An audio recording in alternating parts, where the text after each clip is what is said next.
Nos últimos tempos, a Rússia foi uma figurinha repetida nas notícias. Vacinas, crises econômicas, opositores envenenados, territórios anexados, manifestantes presos. É difícil, vendo todas essas coisas, entender o que é a Rússia em 2021. Será ainda a mesma mãe russa soviética que disputava controle do mundo com os Estados Unidos? Ou será que é aquilo que o senador americano Mitt Romney descreveu como um posto de gasolina disfarçado de país? Hoje, no Nick Internacional.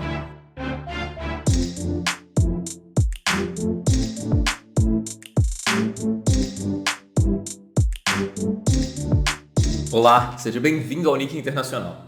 Meu nome é Bernardo Nicolau, eu trabalho com Direito e Política Internacional há 6 anos e serei o seu anfitrião. No vídeo de hoje, nós vamos falar sobre a Rússia e sobre como ela pode dar uma rasteira em quem acha que ela deixou de ser um dos principais tomadores de decisão do mundo. Para isso, nós vamos falar do país e do líder que está à sua frente há 20 anos, Vladimir Vladimirovich Putin. Antes de a gente seguir, só um pedido. Se gostar desse vídeo, então, por favor, deixe seu like aqui embaixo para valorizar o conteúdo e ajudar o canal a crescer. E claro, se quiser ser o camarada mais informado sobre o que acontece nas terras da vodka, não deixe de se inscrever aqui no canal para não perder nenhum envio. Sem mais delongas, vamos ao tema de hoje. Primeiro, vamos falar por que algumas pessoas acham que a Rússia é um país em decadência. Para começar, houve a dissolução da URSS. A Mãe Rússia, como alguns chamavam, era o ponto central da União das Repúblicas Socialistas Soviéticas. Exatamente por isso, foi ela quem levou o golpe mais pesado quando a URSS deixou de existir. Isso porque quando a União Soviética acabou,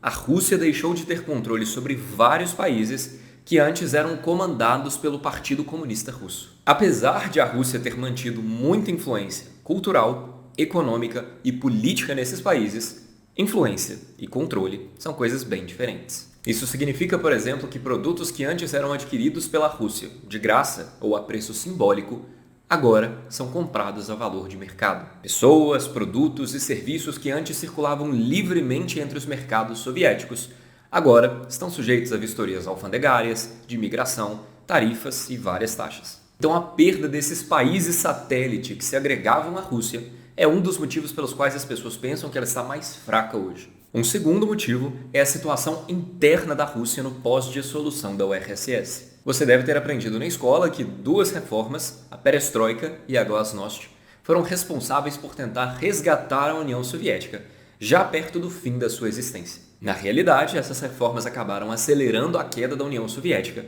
e se tornaram um ponto central na transição do modelo soviético de socialismo para capitalismo. Perestroika, que significa reconstrução, foi um projeto de reestruturação econômica e de gastos públicos. Glasnost, que significa transparência, foi um projeto de reforma administrativa e política. O problema de você implementar um programa de reconstrução, a Perestroika, com um programa de transparência, a Glasnost, é que depois de décadas de União Soviética, justamente pela falta de transparência, ninguém sabia o tamanho do estrago que teria que ser remendado. E rapaz, que estragão! Quem terminou de enterrar a União Soviética foi a Glasnost. E isso pode ser explicado pelo seguinte comentário do tio Nick Crianças. Lembrem-se, transparência e discurso público são os maiores inimigos de regimes autoritários. Então chegamos à conclusão de que Perestroika e Glasnost enterraram a União Soviética. O problema é, depois de enterrar o defunto,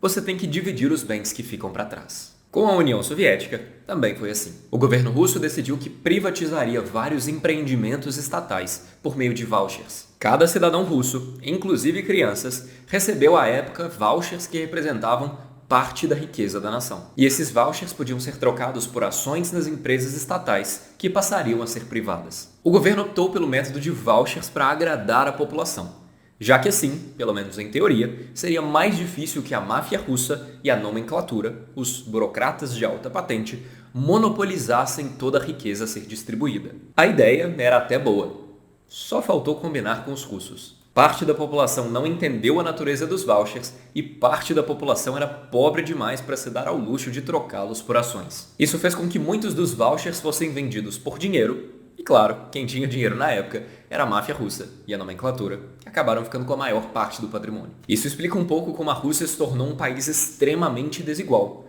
controlado principalmente por grupos ligados à máfia e aos grandes empresários. A partir daí, a situação só se intensificou. Qualquer governo que queira ser bem-sucedido na Rússia de hoje, portanto, tem que conseguir equilibrar os interesses de três forças principais: as máfias, os grandes magnatas de negócios e uma terceira entidade que eu ainda não mencionei, a Igreja Ortodoxa. Esses três formam a Santíssima Trindade russa. Por esses motivos que eu levantei, muitas pessoas passaram a pensar que aquela Rússia poderosa, a Mãe Rússia, deixou de existir. O que ficou no lugar foi um país sem os recursos, sem os aliados e com uma bagunça interna para resolver. Apesar de essa descrição estar certa, não foi bem isso que aconteceu.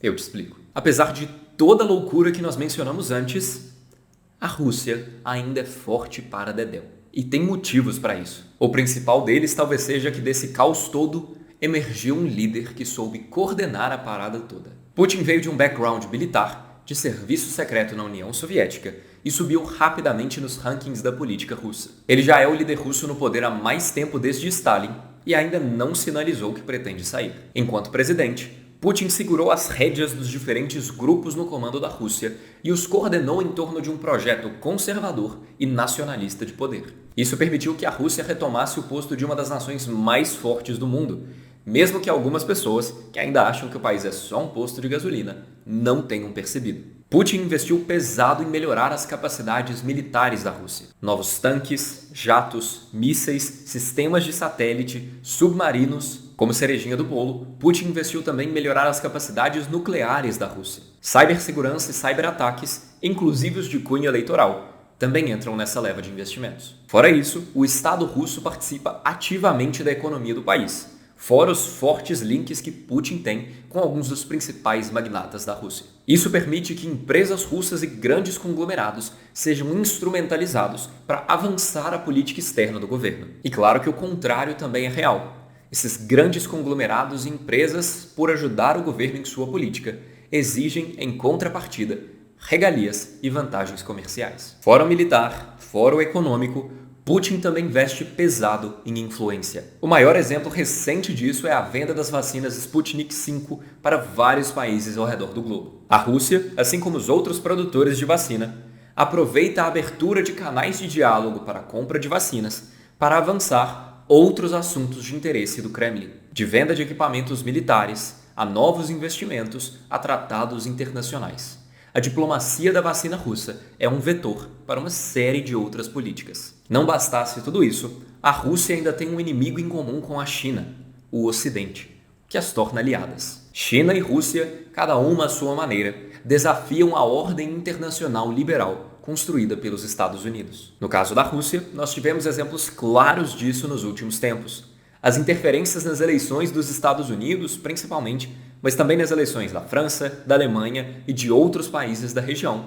O envenenamento de opositores políticos ao regime, a anexação da Crimeia, todas essas atitudes podem ser interpretadas como Putin testando os limites e alcances da ordem internacional vigente. E fazer isso tem permitido que a Rússia se articule nas lacunas desse sistema e se fortaleça. O que Putin quer, indo contra o sistema? Nós já comentamos em outros vídeos aqui do canal que quando há o enfraquecimento do líder da ordem mundial, outros países aparecem para tentar tomar esse lugar. Agora que os Estados Unidos têm visto sua posição como líder se enfraquecer, outros países aparecem para se candidatar ao posto. É o que a China tem feito e, aparentemente, é o que a Rússia tem feito também. Pensando nas posições que a Rússia tem adotado nos últimos tempos, talvez um bom palpite para o seu objetivo seja tornar a Rússia uma contraposição ao sistema liberal dos Estados Unidos, como uma liderança conservadora, antiliberal. Mas e aí, Bernardo? Isso é bom ou ruim? Nem bom, nem ruim. Não há heróis e vilões na política internacional.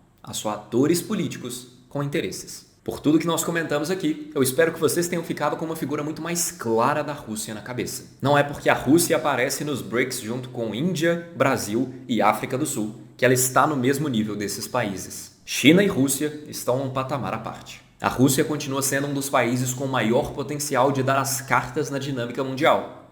E o que ela tem feito nos últimos anos é lembrar todos os outros países disso. Esse foi o vídeo de hoje aqui no Nick Internacional. Espero que tenha gostado. Se gostou, então por favor deixe o seu like aqui embaixo para valorizar o conteúdo, sugere um tema ali nos comentários e claro, se quer continuar a se informar dos temas do Brasil e do mundo, não deixe de se inscrever aqui no canal para não perder nenhum envio. Vejo vocês com o próximo vídeo na sexta-feira. Obrigado!